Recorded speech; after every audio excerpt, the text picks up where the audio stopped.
All right, Coach Hill, thanks for joining us this morning. Let's begin with an opening statement and give us a preview of North Dakota, and then we'll open things up for questions. Yeah, I'm excited that we're here and having a game week press conference. It's exciting to get to this point. It's been a long trek to get to this point, to get to the season, and so I'm excited really for everybody that's involved in the program, mainly the players, and so I'm excited to get an opportunity to get out there and play this week. Obviously, as you see around the country, that the virus is still affecting uh, games, and it already has one in our conference. So we've got to continue to do a great job and can control what we can control with that and stay diligent. But we're excited to get this Missouri Valley Conference season started against a great opponent in North Dakota. You know, just talking a little bit about North Dakota, they're a team that's been in the playoffs 2 out of the last 4 years. A team that made the playoffs over us last year that was kind of on the bubble, and they got in and we didn't in 2019. A team that went undefeated at home in 2019.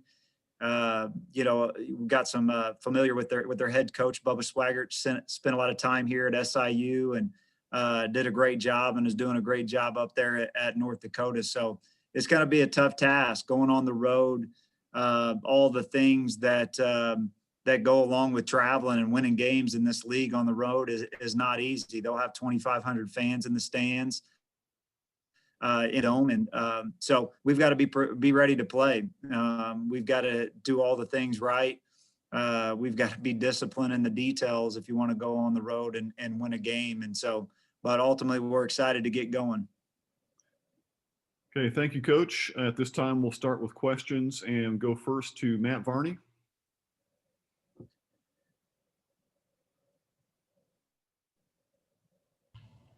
Coach, can you hear me? Yeah. Great. The past few years you've dealt with quarterback controversy. How does it feel to be going into a conference season and not have to figure that part out? Yeah, I think that, we've talked a lot about that. It's any coach would tell you that you want to have multiple quarterbacks, but you also love when you can settle in and know who your starting quarterback's going to be. So, I mean, going into this camp and going all the way back into the fall, Correa has taken those first team reps and is our starting quarterback, and we have full confidence in him. And, we spent a lot of time together now. I mean, even these extra months, just knowing what his strengths are, what he does well, us getting to know him and us putting a great plan around his strengths. That's what you got to do as a coach. And so looking forward to Craig getting the ball in this season and taking another step forward in his progress. You talked about it a bit, but North Dakota, their first Valley Conference game is going to be with you guys. How much do you want to be able to go out and kind of just show them what Valley football is about? Yeah, I think they know what Valley football is like. I mean, playing a full season, they haven't been there yet, but they played in the Big Sky, which is another great conference. Not as good as what we feel like ours is, or maybe the style of play might be a little bit different. Just watching their season from last year, but they play North Dakota State, obviously being in there and have had their times playing South Dakota and the different Dakota schools. So, and then Bubba, spending so much time in our league. Here as the defensive coordinator for 5 years, I believe. And then, Austin Flieger, who was on our staff for the first 3 years here and spent a ton of time in the league. They know what the Valley's like. It's so we've got to go up there. It's like I said, this is a playoff team and we weren't. And so we're on the road and all of the things that I just talked about in the opening statement. I mean, we've got to go up there and play a great game if we want to come away with a win. Snow's going to be a big factor this week in Carbondale. How will you work to practice around that, or are you going to maybe practice in the elements? We haven't missed a day outside. So, it's just part of it. We don't have an indoor, and in this part of the country, you usually don't have to deal with things like this. But hey, we've dealt with all kinds of things of adjusting and adapting, and our guys are resilient. And so, on Sunday it was 0 degrees or maybe below zero with the wind chill, and we practiced for about an hour outside. So we'll do a great job of being smart with it and making sure the playing surfaces are safe. Doing some extra walkthroughs and group things inside that you can get in, but there's still a part of the game that you got to practice as far as the physicality goes, that you want to get in. So we'll be smart and safe with it at all times. But if there's an opportunity to get outside, we'll practice outside. Thank you, Coach. Okay, next we'll go to Adam Wells from Channel 6. Coach, what has the anticipation level been like around your players, knowing that game week is finally here and kind of what they've had to go through to get to this point? Yeah, I think, even for myself, yesterday in the team meeting, that's what I talked about there. It's game week. I like that our approach has just been, committed to the process of what it takes to get here. I mean, it's kind of coaches talk, but really this team has been really focused in on practice and the installs and what each day brings. And that's what I said, all along. I mean, you put in the work, and then when you get to game day, you trust your preparation, and that's what's going to get you through the game. You don't rise to the level of the occasion. It's if you put in the work and you're prepared, then you're going to go out there and you're going to play that way. Different things and the flows of the game are going to happen. But we've got to be a disciplined team, and we've got to do those things. So I think there's an extra sense of like, hey, we're finally, get to play at, here it's Monday and we play on Saturday. That's an exciting thing to think about. I mean, we're football players and coaches, and you only get so many out of the year, and we got one in the whole year of 2020. So we get a game day. We'll be excited for that. We'll be appreciative of the opportunity. And I know our players really feel the same way. Thanks, Coach. Okay, next we'll go to Zach Kramer from the Daily Egyptian. Hey, Coach, I got a couple questions. So, first is, how has it been navigating through the off season, like during the pandemic? Well, it's been a lot. That's kind of a loaded question. I could talk on here for hours. We could probably all write a book with several chapters in it of all the things that we've been through. Something that we'll look back on years from now of all the things that we've been through to get to this point, that probably only the people really inside the program could understand.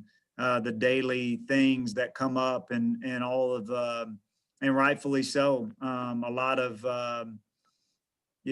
really just even mentally getting through 2020 and 2021, all the things and that have come up throughout the year. And I mean, you've got to really be committed to want to get to this point. That's what I'm proud of these players and this team. We've had a team that's stuck together. Not to say there's not been some growing experiences and some ups and downs along the way, but this team is stuck together. I mean, as far as who our team is who was here in the fall, and they're still here February 20th, ready to go. We talked about this last spring break, then, when's the season, and is the season going to be canceled? And, what we talked about is that I think that there will be a champion crowned in the Missouri Valley. I don't know when that'll be, fall, spring, when that is, but we've got to be ready to go when they roll the ball out. And, for us, Saturday, they're rolling the ball out, and I'm excited and ready to go. How excited are you to get the season like finally started? Yeah, I'm excited, man. I really am. I mean, like I said in the last questions, is we're football coaches and players, and that's what you like to do. And game day is a special day, so we're excited to play. How do you get your players motivated even during this pandemic? You know, I don't see myself as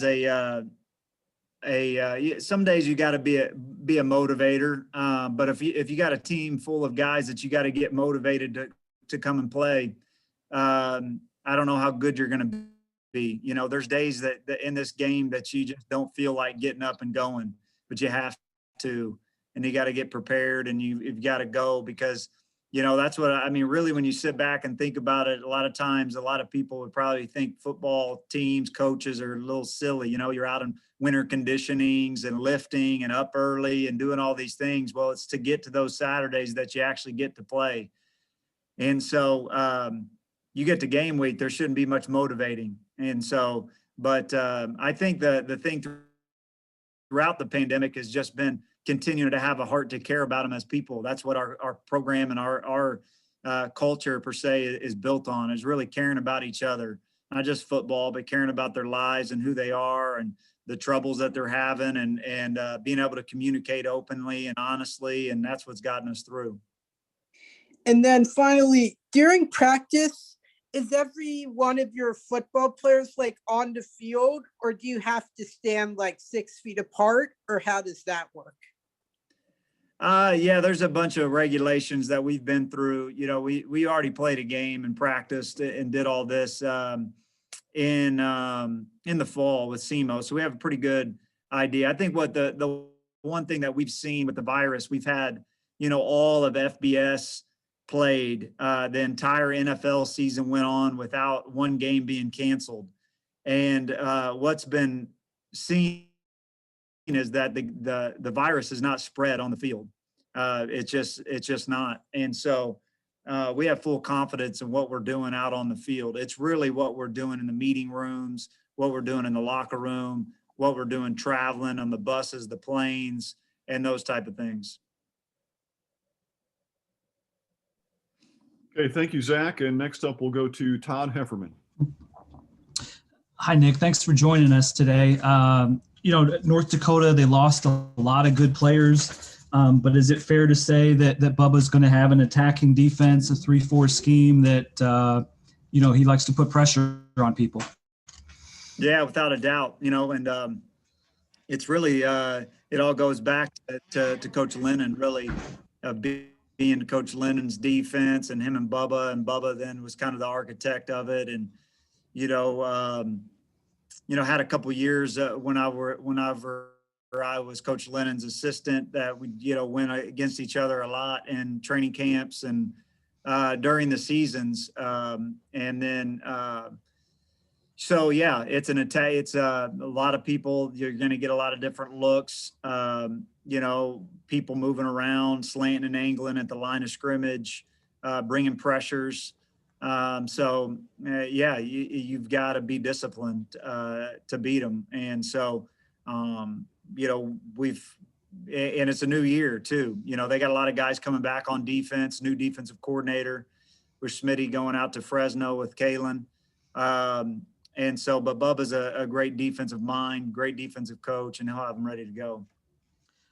Correa, he had 4 interceptions his first game, 4 the rest of the year in 2019. What's really improved about his decision-making, or what do you like about his decision-making going into this year?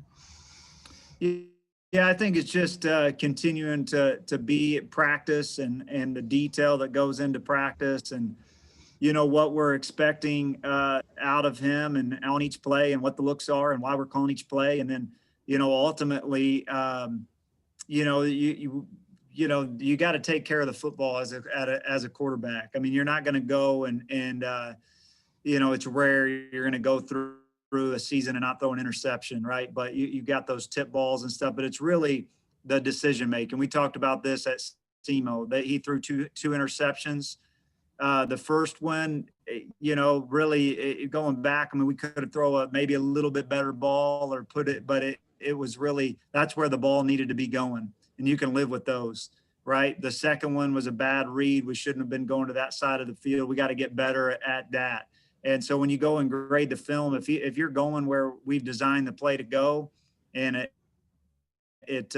another team makes a great play. I mean, they've got scholarship players too.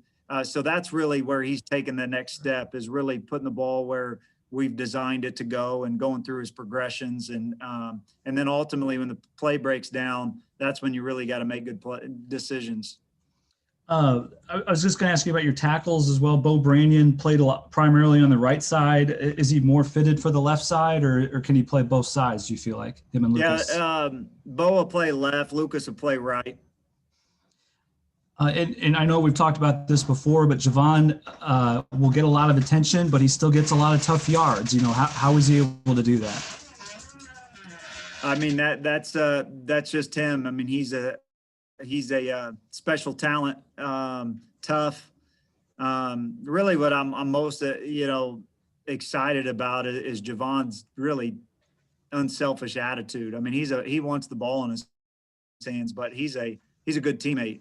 And he's willing to go and fight for those extra yards and be tough yards. He knows we're going to see all different types of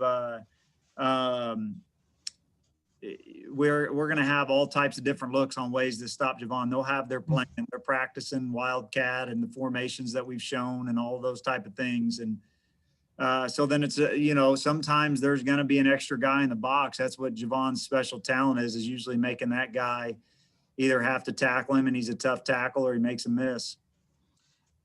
And you had a pretty good team obviously last fall, but your veteran team, how much has that helped you progress during this training camp when you've had class, you've had possibly the weather, some hurdles, but how much has your veteran team helped you still progress?